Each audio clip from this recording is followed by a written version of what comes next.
All right, we are back again today to learn more about the stock market. This is part 2 of learning about the stock market. Just to recap from the last video, we talked about a couple different areas. We talked about the stock market, what it is, what the history is about it, when it was formed in 1791. Now, the stock market is a place where you can exchange shares, buy and sell shares. We talked about what a share is. We talked about private versus public companies. So we talked about companies that are publicly traded on the stock market, private companies that aren't. We talked about how you can trade, how it was used to be, person to person, but now it's mostly online that happens. So today we're going to be talking about the financial statements. So, like I said, all publicly traded companies that are traded on the New York Stock Exchange or another exchange has to file what is called financial statements, and they make them publicly accessible for all people. So we're talking about the financial statements. And we're going to use, for example, we're going to use a company called Apple. So we're going to use financial statements that all companies have to file. So every public company that you've heard of or able to look up, they have to file these to make sure that everybody can see them. So we're going to go for Apple. So Apple, the companies that makes the phone, makes a lot of different things. So there's a couple of different things. And how you can find this is if you go to Apple's website and you go to their investor relation, or you go to any publicly traded company to find this, go to their investor relations, investors. What you look into is their SEC filings. So the SEC stands for Securities and Exchange Commission. So they just regulate all of this. And what we're doing here is we're going to be able to see the performance of the company. So once you go to their website, go to investors or investor relations, click on SEC filings. There's two different types of, there's one important type of financial statement that I want you guys to know about today, and that's called the 10K. So there are many types of SEC filings that have to put out each year, but we're going to talk about the most important, which is the 10K, which is basically their annual report. So every single year, Apple and all publicly traded companies has to file what is called a 10K that has a lot of different items on it. It talks about their business. It talks about the risks that they have. It talks about what they did. It's basically between 75 and 300 pages of a ton of information, that anything that you want to know about the company, what they're doing, what they're looking like going forward as well. So the important part of the financial statements and why you want to look at these things. I'm going to talk about two major parts, and that's going to be the balance sheet. We'll just do that, balance sheet. And we're going to talk about the income statement. So these are the two most important parts of the financial statements for a business. I'm going to talk about those. Let's go ahead and erase this right here. Still talking about financial statements, of course. So for the balance sheet, what is in the balance sheet and why do you need to look at this before you make an investment? So the balance sheet has a couple of key important factors. They have assets, they have liabilities, and they have equity. The balance sheet has equity. And for the balance sheet, they'll always have 2 years. So you have 2016 and you'll have 2015. And they'll show you the difference year over year. So assets are anything that they possess and they own that will have future gain for them. So an asset would be like the camera I'm recording on right now.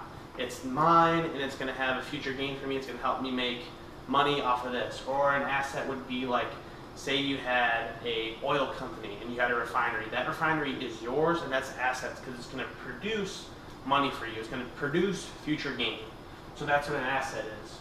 Liabilities. Liabilities are anything that you owe people. So one of the most common is just loans. So say you have a loan out, you took money from someone or took money from the bank, you owe them back. So that's liability, anything that you owe. And last is equity. So equity for publicly traded companies, since we're talking about publicly traded companies, is all of their shares that they've put out. That should equal a value as well. So what you want to look at the balance sheet once you open that on the website is you want to take a look at their assets. What's their assets look like? So say in 2015 they had 100 million, and say in 2016 they had 125 million. Great. So they have more. They're increasing assets. Okay, that's good. That's good. They want to be growing the business. You want to look for companies who are growing. For liabilities, say in 2015 it was 50 million. And then this year it was 40 million. Great. Assets are going up, liabilities are going down. So liabilities and equity has to equal assets. So say equity, this could be the retained earnings, could be share capital, things like that. That would, in this instance, would have to equal 50 million. In 2016, that would have to equal 60 plus 25, so that is 85 million. So that's our balance sheet. This is what you need to look for. You need to look for companies who are growing their assets, or maybe keeping them the same. You don't want to see their liabilities moving violently unless they're having really good net income, or equity moving all over the place. So that's the first thing you need to look at. And that's going to talk to you about the company, what they own, how much they own, and what they have. So now we're going to go to the second most important part, which is the income statement. So the income statement is going to have some really key factors. This is actually the first place that I look. They're going to have revenues. We're going to explain what that is. They're going to have expenses, which I won't write here, but they're categorized as COGS, cost of goods sold, categorized as SG&A, things like that. And then you have net income. All right, so revenues. Revenues are just purely the money you make from selling something. So let's take McDonald's for an example here to explain to you guys, so you guys need to know the difference between revenues and net income. So revenues are, say it's McDonald's, we'll just put McD. And say they sell a burger to you as the person for $1. So they get $1 in return for selling their burger, and that's going to be their revenues.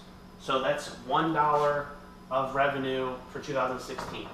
But what you do to get to net income, so the difference between this is this revenues is just purely the money that you made straight from a sale.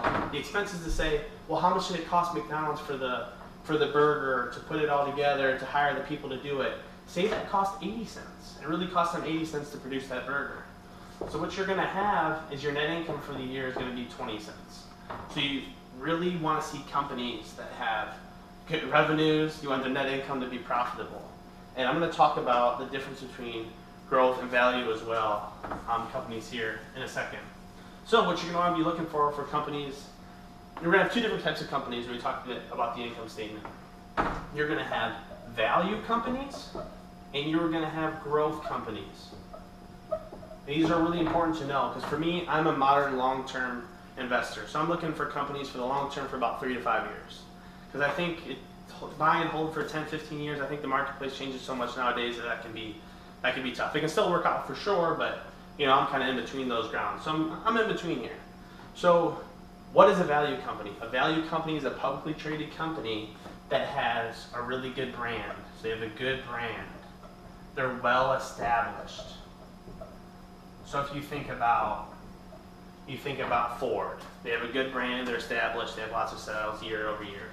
So you think about value companies, what you're going to be looking at, and for income statement, they always have 3 years. Like the balance sheet only has 2, income statement has 3 years, don't ask me why, that's just how it is.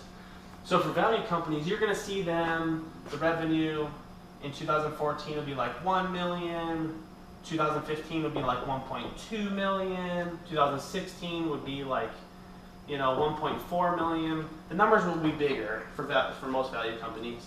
But what I'm trying to say is that it's not going to be increasing dramatically. I mean, these are good gains for them. Say their expenses are going in the same direction. 500,000, 600,000, 700,000. Okay, so it's just like slowly growing. Good things are happening for them. Good brand, well established, going to continue to sell. Don't have to worry about bankruptcy. They're going to be fine. So for net income, that's going to end up being 500K net income. For this year, 600K. This year, 700K. Great. Those are value companies. Like that is going to be, a lot of people invest in those businesses because they're going to do well. They're going to perform well. They're just going to be slowly growing. They're going to pay a lot of dividends, which we'll talk about in a little bit. So then there's going to be growth companies. So growth companies are a lot different than value companies. Sorry, I got my marker there. So growth companies are going to be exploding. They might not have much profits, but their revenues are going to be like doubling, tripling every single year, just like Facebook has in the past couple of years. So see, in 2014, their revenues would be like 1 million. 2015, it would be like 3 million. 2016, it would be like 6 million. Every year, it's just exploding, going up and up and up. But the problem is they have a lot of expenses. So they have, You know, they owe people money. You know, they haven't been able to do this efficient yet. Their operations are not as efficient as like Apple's per se. So their expenses are like outweighing their revenues in this instance. So these are like growth companies. They're going to be doing really well. They're going to be growing really fast, but they may not be showing a profit yet. Like this year, they'd be negative $1 million, negative $1 million, negative $1 million. But the thing about these growth companies is that they are exploding in pace. Once they do have the ability to have less expenses and continue the revenue growth, their profits are going to be exploding, which is like their net income. So I think that's where we're going to stop today. We're going to stop for this video, but this is really important when it comes to companies with their financial statements. So I'm going to be releasing a part 3 tomorrow, and it's going to be all about individual stocks versus ETFs. So make sure you check it out. So like and subscribe, and I'll see you guys tomorrow.